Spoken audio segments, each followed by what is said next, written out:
নমস্কার বন্ধুরা, কেমন আছেন সবাই? পিঠেপুলি চ্যানেলে সকলকে স্বাগত জানাই। আজকে বানিয়ে নেব আমাদের গ্রাম বাংলার একটা বিখ্যাত রেসিপি, তালের ফুলুরি। এটা তো দারুণ টেস্টি হয়, দারুণ খেতে হয়। তালের বিভিন্ন রকম প্রোডাক্ট হয়, তালের পরোটা, লুচি, বড়া, পিঠে, কিন্তু তালের ফুলুরিটা হলো একদম বেস্ট, সব থেকে ভালো। আর এটা গরম যে কোনো খাবার আমার গরম খেতে ভালো লাগে, কিন্তু তালের জিনিসগুলো একটু ঠান্ডা হলেই ভাল লাগে, বিশেষ করে বাসি হলে তো দারুণ তালের ফুলুরি। এর জন্য আমি একটা পাকা তাল নিয়েছি। তালটা প্রথমে ছাড়িয়ে নিলাম, এরপর একটা থালা নিয়েছি, তাতে একটা কঞ্চির চুবড়ি নিয়েছি, যাতে তালের মধ্যে যে কাইটা বা গ্রেভিটা আছে ওটা বের করে নিতে পারি। ওটা এভাবেই বের করতে হবে। এটা একটু কষ্টকর, কিন্তু একটা টেস্টি দারুণ জিনিস খেতে হলে তো একটু কষ্ট করতেই হবে। যাকে এইভাবে গ্রেভিটা বের করে নিতে হবে।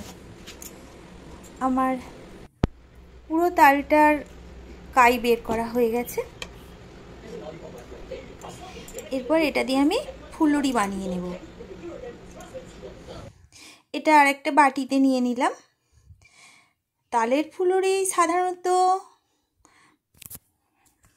চালের গুঁড়ি দিয়ে বানানো হয়, তবে আমি আজকে চালের গুঁড়ি ছাড়াই বানাবো, ময়দা আর সুজি দিয়ে। হাফ কাপ ময়দা দেব আর হাফ কাপ সুজি দেব। একটা তালে আমার যতটা কাই হয়েছে তাতে হাফ কাপ করেই লেগেছে। আর দিয়ে দেব 4 চামচ মতো চিনি দেব। তালটা এমনিতে খুব মিষ্টি আছে, কিন্তু একটু চিনি না দিলে আবার ভাল লাগবে না, সেজন্য 4 চামচ মতো চিনি দিয়ে দেব। আর অল্প একটু নুন দিয়ে দেব, দিয়ে খুব ভালো করে মেখে এটা আধ ঘন্টা রেখে দেব।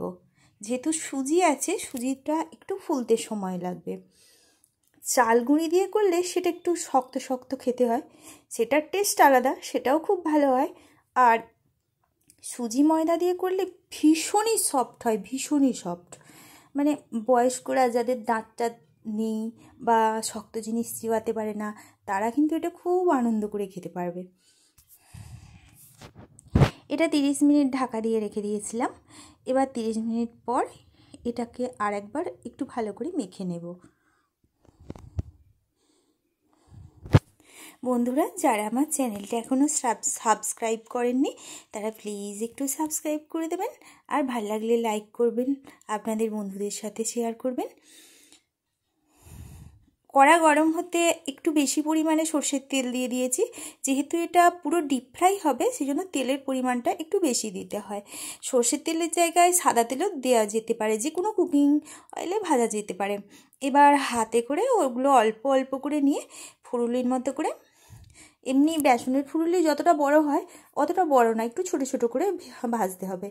আর এটা মিডিয়াম ফ্লেমে উল্টে পাল্টে একদিকটা হয়ে গেলে আরেক দিকটা উল্টে দিতে হবে, উল্টে পাল্টে ভেজে নিতে হবে। একটু বেশি হাই ফ্লেম হলে তাহলে আবার গাগুলো পুড়ে যাবে, কিন্তু ভিতরগুলো ভাজা হবে না, সেই জন্য মিডিয়াম ফ্লেমে ভাজতে হবে। কিন্তু প্রথমে যখন দেয়া হবে তেলটা যেন ভালো গরম থাকে।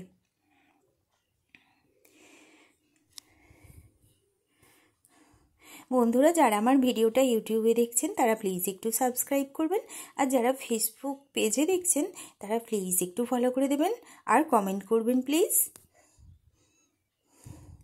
এগুলো ভাজা হয়ে গেছে। এরপর আমি একটা সাঁচা করে এগুলো তেল ঝাড়িয়ে তুলে নেব।